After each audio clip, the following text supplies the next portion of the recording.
Hello friends, welcome to my channel Rajasthani housewife daily vlog.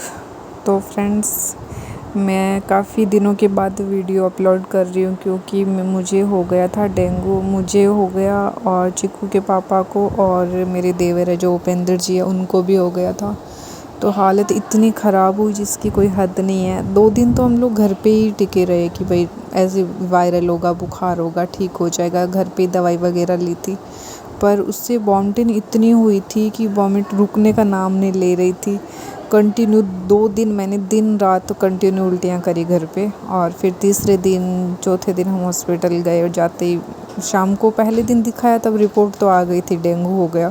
फिर भी मैं रात को घर पे रुक गई थी कि चलो कल दिखाएंगे, पर वो रात घर पे बहुत ही गंदी रही थी। और अगले दिन सुबह होते ही हॉस्पिटल गए और फिर इनका भी टेस्ट करवाया तो इनके भी डेंगू आ गया। तो फिर हम लोग 6 दिन हॉस्पिटल रहे और हॉस्पिटल में बहुत ही गंदा सीन रहा क्योंकि वहाँ पे कंटिन्यू ड्रिप चढ़ी है हमारे। 1 मिनट के लिए भी बंद नहीं करते। अगर वॉशरूम जाना है या खाना खाते तब ड्रिप बंद होती थी, वरना 24 घंटे ड्रिप चलती थी।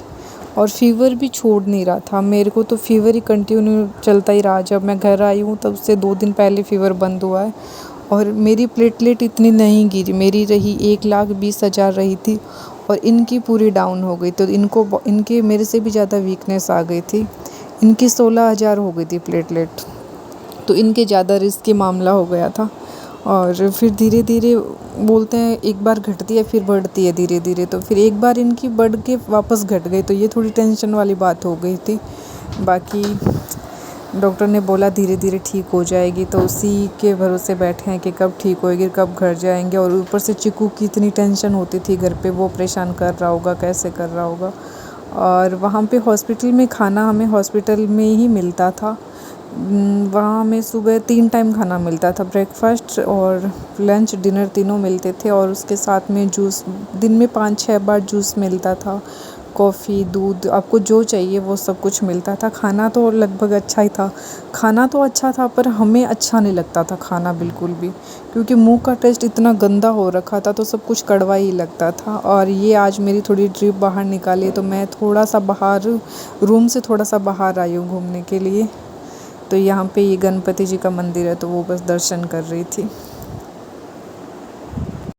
तो फ्रेंड्स, पता है सर में इतना ज़्यादा दर्द रहा ना कि 3 दिन तक तो आंखें ही नहीं खुली। मैं आंखों पे इतना भार, सर में ऐसे लग रहा जैसे सारी नसें चल रही हो, ऐसे हाथ लगा रहे तो सारी नसें हिलते हुई समझ में आ रहा था।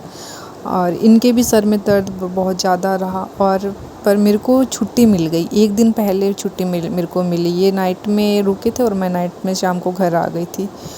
और मैं बस ऐसी चिक्कू की वजह से घर आ गई थी। मैंने तो डॉक्टर को बोलना शुरू कर दिया था, मुझे छुट्टी दे दो, चिक्कू परेशान हो रहा है घर पे, मुझे छुट्टी दे दो, छुट्टी दे दो। तो 1 दिन पहले आ गई और ये बोले तो मुझे छोड़ के जा रही है। पर मैंने कहा चिक्कू से मिलके वापस आ जाऊंगी, फिर इन्होंने मना कर दिया तो मैं घर आ गई। अब घर पे वीकनेस तो बहुत है, दवाई वगैरह लेंगे। 1 हफ्ते पर में डॉक्टर ने बोला ठीक हो जाओगे। तो फ्रेंड्स, डेंगू ने हमारी हालत बहुत ही ख़राब कर दी है। उपेंद्र जी को थोड़ा सा बेटर फील हो रहा है तो वो आज ऑफिस गए हैं और मैं अभी रेस्ट पे हूँ। ये आज हॉस्पिटल से आए हैं और ये कब ऑफिस जाएंगे ये अभी कुछ नहीं पता है। और चिक्कू मेरे से मिलके बहुत ही खुश है क्योंकि 6 दिन पहली बार मेरे से दूर रहा है और दूध पीना भी इसने बंद कर दिया है। वो तो अच्छा था, मेरे सासू जी यहाँ आए हुए थे तो चिक्कू को हैंडल कर लिया, इसको रख लिया। वरना तो पता नहीं कैसे मैं इसको रखती, कैसे हॉस्पिटल का होता, पता नहीं क्या होता।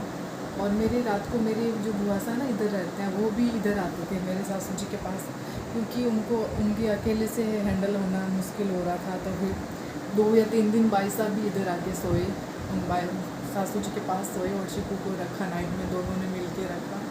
और बुआ की लड़की थी जो एक अनु थी वो मेरे पास हॉस्पिटल में थी, एक पिन्नू है जो इधर थी। तो सब ने कुल मिला के वो सब ने साथ दिया और हम लोग अब ठीक हो गए और घर आ गए। और जो वीकनेस है वो तो धीरे धीरे ठीक होगी, दवाइयाँ खाएंगे तो। पर डेंगू बहुत गंदा होता है, पहले तो सिर्फ नाम सुना था, जब हुआ तो पता चला कितना गंदा होता है, कितना सर दुखता है, इतनी वीकनेस आती है। मतलब उन्होंने तो हाथ सुझा दिए थे हमारे, इधर ना लगे इंजेक्शन, इधर ना लगे, दोनों हाथ में ड्रिप लगानी होती, नस मिल नहीं रही थी, तो जगह जगह हाथ में छेद करे हुए, और इनके हाथ तो अभी भी पूरे सूजे हुए पड़े हैं, अभी भी ठीक नहीं है। मेरे हाथ तो जो फ़र्क पड़ गया, ठीक हो गया। तो फ्रेंड्स, अगर मेरा ब्लॉग अच्छा लगा तो प्लीज़ लाइक एंड सब्सक्राइब जरूर करें।